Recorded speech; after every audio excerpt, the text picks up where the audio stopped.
Hi guys, welcome back to Recipes Recreated. Thank you for being here. Hope you're doing great. So today we are going to do Korean barbecue, beef bulgogi.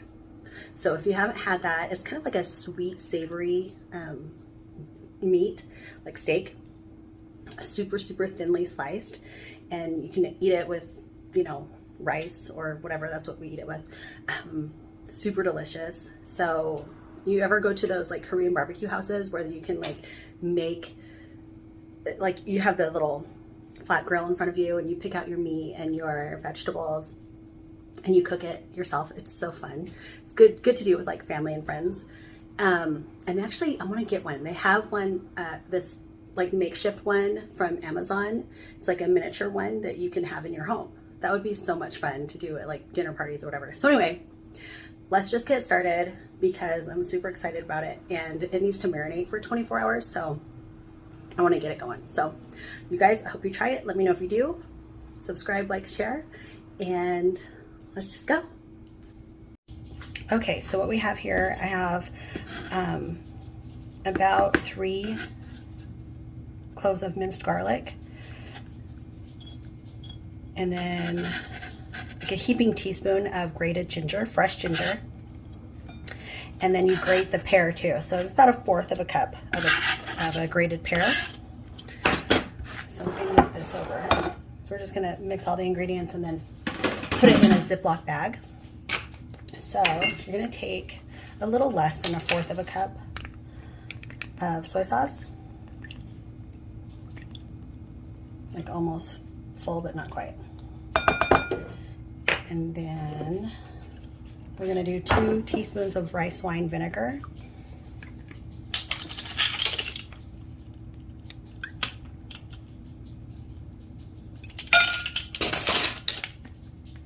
And then 1.5 tablespoons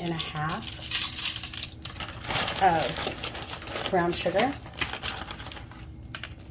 So I'm just gonna do like half of this.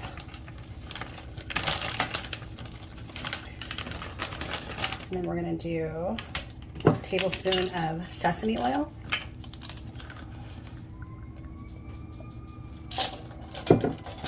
And just a little bit of red pepper flakes.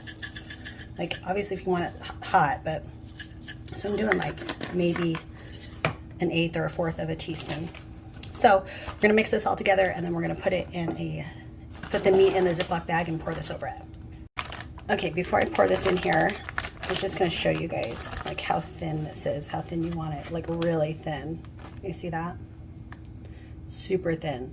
So if you can't find this in the store, again, just get a really good, like, see the marbling steak, like a ribeye or a New York strip, and partially freeze it, and then just cut it super thin like that.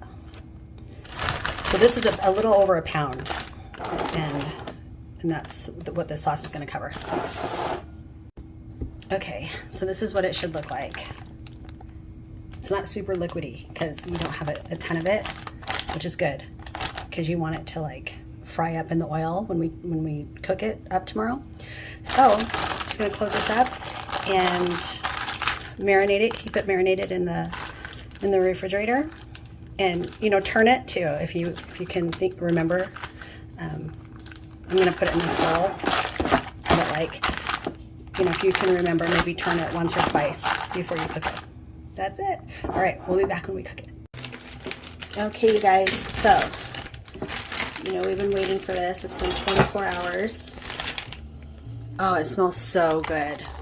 So anyway, I have a pan here. It's on medium-high heat. Put about 1 tablespoon of oil. I did canola oil. Just going to drop it in here.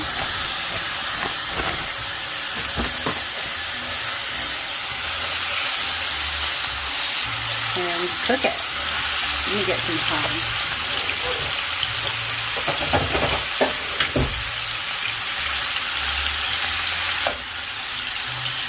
Oh my gosh, it smells so good already. And I already have the rice done.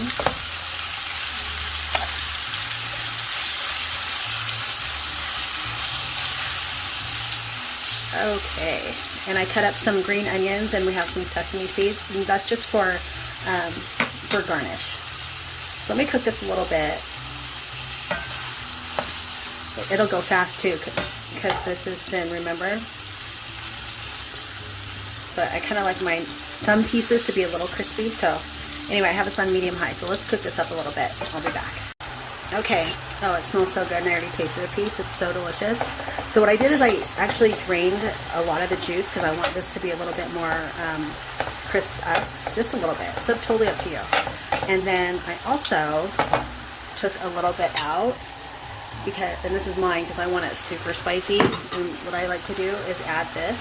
It's called spicy chili crisp. I forgot where I even got it, but there it is. Oh, it's so good, you guys. It's so delicious.